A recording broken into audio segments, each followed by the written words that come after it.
Hello my dear friends, कैसे हो आप लोग। उम्मीद करता हूँ आप लोग अच्छे और स्वस्थ होंगे। आज हम लोग मैथमेटिक्स में किसी भी बहुभुज में विकर्णों की संख्या को निकालना सीखेंगे।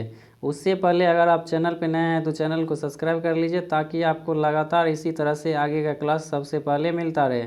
आइए हम लोग आज के क्लास को शुरू करते हैं। तो पहला क्वेश्चन को देखिए और उसको ध्यान से समझने का प्रयास कीजिए। पहला क्वेश्चन है, चार भुजाओं वाले बहुभुज में विकर्णों की संख्या कितनी होगी। तो इस क्वेश्चन को हम लोग फिगर से अच्छी तरह से समझेंगे। ये रहा चार भुजाओं से मिलकर बनने वाला बहुभुज की आकृति। अब हमें इसमें विकर्णों की संख्या निकालना है, तो हम लोग इसको बेसिक से सबसे पहले निकालेंगे। तो बेसिक से निकालिए।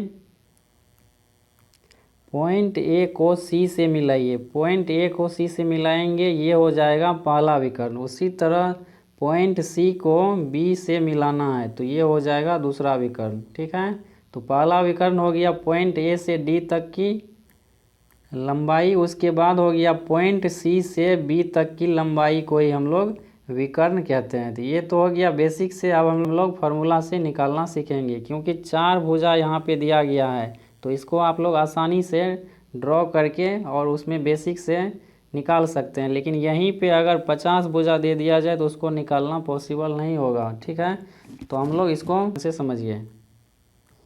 बहुभुज में विकर्णों की संख्या बराबर फार्मूला होता है n into n minus 3 upon में 2 होता है। तो इसी फार्मूला से हम लोग किसी भी बहुभुज में विकर्णों की संख्या निकालना है। तो यहाँ पे देखिए n बराबर कितना दिया गया, n बराबर आपको दिया गया है 4। तो n की जगह पे आपको 4 रखना है और उसके बाद यहाँ पे n फिर है तो 4 रखना है, माइनस का 3 करना है, अपॉन में 2 करना है।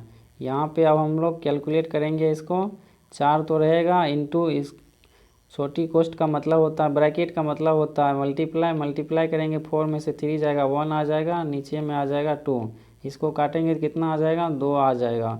तो इस फार्मूला से भी इस आकृति में कितने विकर्णों की संख्या आ रहा है, 2 ही आ रहा है। तो इसका राइट आंसर क्या होगा, ऑप्शन नंबर ए होगा इसका राइट आंसर। अगला क्वेश्चन को देखिए और उसको ध्यान से समझिए। अगला क्वेश्चन नंबर का 10 भुजाओं वाले बहुभुज में विकर्णों की संख्या कितनी होगी। तो यहाँ पे हम लोग फार्मूला से ही इसको निकालेंगे विकर्णों की संख्या। तो इसका फार्मूला क्या होता है, इसका फार्मूला होता है विकर्णों की संख्या बराबर n into n minus 3 upon में 2 होता है। तो यहाँ पे वैल्यू रखना है, n की जगह पे कितना है, n की जगह पे 10 है। तो n की जगह पे 10 रखिए और इंटू में 10 माइनस का 3 करना है, अपॉन में क्या आ जाएगा, 2 आ जाएगा। इसी को कैलकुलेट करेंगे और राइट आंसर आ जाएगा। तो यहाँ पे 10 हो जाएगा, इसको मल्टीप्लाई करना है, 10 में से 3 जाएगा तो 7 हो जाएगा, अपॉन में 2 हो जाएगा। यहाँ पे काटना है, 2 से 5 बार में कट जाएगा, 5 गुना 7 करेंगे तो 35 हो जाएगा इसका राइट आंसर। तो 10 भुजा वाले बहुभुज में विकर्णों की संख्या कितनी होगी, 35 हो जाएगा इसका right answer, option number B होगा। अगला क्वेश्चन को देखिए और उसको ध्यान से समझिए। 3 नंबर का क्वेश्चन है, 100 भुजाओं वाले बहुभुज में विकर्णों की संख्या कितनी होगी, ये हमें फाइंड आउट करना है। तो इसको भी हम लोग फार्मूला से सॉल्व करेंगे। तो फार्मूला इसका क्या होता है, इसका फार्मूला आप लोगों को याद होना चाहिए। ठीक है, तो उम्मीद करता हूँ आप लोग इसका फार्मूला याद कर लेंगे।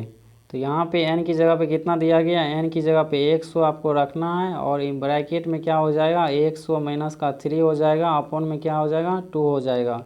इसी को हमें सॉल्व करना है। तो यहाँ पे देखिए 100 मल्टीप्लाई में क्या हो जाएगा, 97 हो जाएगा मल्टीप्लाई में। 100 में से 3 घटाएंगे तो 97 हो जाएगा। उसके बाद देखिए यहाँ पे 2 देना है, इसको काटेंगे तो कितना बार में कट जाएगा, 50 बार में कट जाएगा। यानी 50 को मल्टीप्लाई करना है किसके साथ, 97 के साथ। इसको कैलकुलेट करने पे कितना आ जाएगा, इसको कैलकुलेट करने पे आ जाएगा, यहाँ पे देखिए लास्ट में क्या है, 0 है। तो इसका मतलब ऑप्शन नंबर वही होगा जिसके लास्ट में 0 होगा। तो ऑप्शन नंबर डी हो जाएगा इसका राइट आंसर। तो इस तरीके से भी इसको आप सॉल्व कर सकते थे। तो इसका राइट आंसर हो जाएगा 48 50, ऑप्शन नंबर डी हो जाएगा सही उत्तर। तो उम्मीद करता हूँ आप लोगों को समझ में आ गया होगा। अगला क्वेश्चन है 4 नंबर का, एक बहुभुज में विकर्णों की संख्या 27 है तो भुजाओं की संख्या कितनी होगी। इस बार आपको विकर्णों की संख्या दिया गया और भुजा की संख्या हमें निकालना है। तो सेम वही फार्मूला पे यही ये क्वेश्चन को भी सॉल्व करना है। विकर्णों की संख्या इस बार आपको कितना दिया गया है, 27 दिया गया है। तो विकर्णों की संख्या की जगह पे आपको 27 लिख देना है। उसके बाद बराबर है तो बराबर लिख देना है। n का वैल्यू आपको फाइंड आउट करना है, n-3 हो जाएगा, अपॉन में 2 हो जाएगा। अब यहाँ पे क्रॉस मल्टीप्लाई करना है, तो हमें क्रॉस मल्टीप्लाई करेंगे तो क्या हो जाएगा, 27 को मल्टीप्लाई करना है 2 से, तो 27 गुना 2 कीजिएगा तो 54 आ जाएगा। बराबर के राइट साइड में क्या आ जाएगा, बराबर के राइट साइड में आ जाएगा n इंटू n-3। यहाँ पे आपको ऑप्शन से इसका वैल्यू पुट करना है और आंसर लाना है। n की जगह पे ऐसा कौन सा वैल्यू रखेंगे जिसको मल्टीप्लाई करने के बाद बराबर के लेफ्ट साइड में अगर 54 है तो बराबर के राइट साइड में भी 54 होना चाहिए। यहाँ पे कुछ भाग को मिटा रहे हैं ताकि आगे हम सॉल्व कर सके इस क्वेश्चन को। यहाँ पे देखिए इक्वेशन क्या बन के तैयार हो गया आपका, इक्वेशन है 54 बराबर के राइट साइड में क्या बचा हुआ है, n इंटू n-3, ठीक है, ब्रैकेट में है यहाँ पे n का वैल्यू हम 9 पुट करते हैं। n की जगह पे अगर 9 रखते हैं और उसको सॉल्व करके देखते हैं, फिर यहाँ पे भी n है तो n की जगह पे 9 लिखना है, -3 लिखना है। इसको सॉल्व करेंगे तो कितना आ जाएगा, इसको सॉल्व करने के बाद आएगा 9 और मल्टीप्लाई 6 हो जाएगा। 9 गुना 6 करेंगे तो कितना आ जाएगा, 54 आ जाएगा।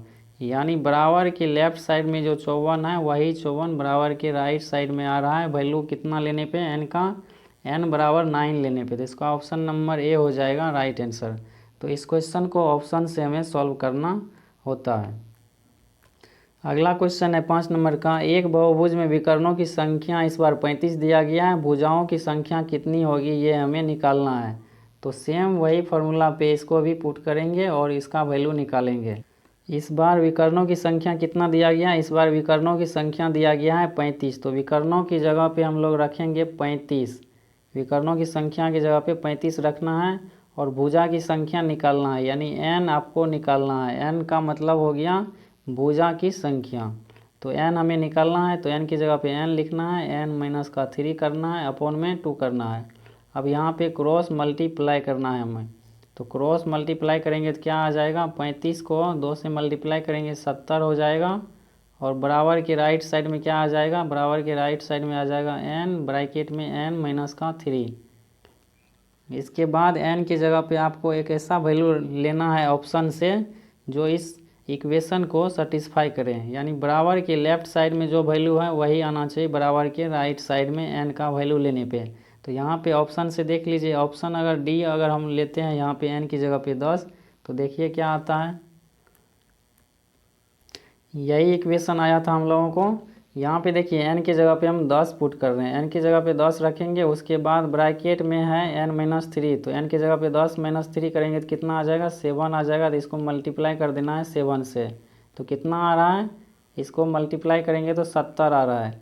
यहाँ पे देखिए बराबर के राइट साइड में 70 है, बराबर के लेफ्ट साइड में भी 70 है। इक्वेशन को सेटिस्फाई कर रहा है, इसका मतलब n का वैल्यू कितना होना चाहिए, n का वैल्यू यहाँ पे ऑप्शन नंबर डी होना चाहिए, यानी 10 होना चाहिए। तो उम्मीद करता हूँ आप लोगों को समझ में आ गया होगा। मिलते हैं हम लोग अगली क्लास में। इस क्लास में इतना ही, आगे की क्लास में इससे रिलेटेड और भी क्वेश्चन हम लोग सॉल्व करेंगे।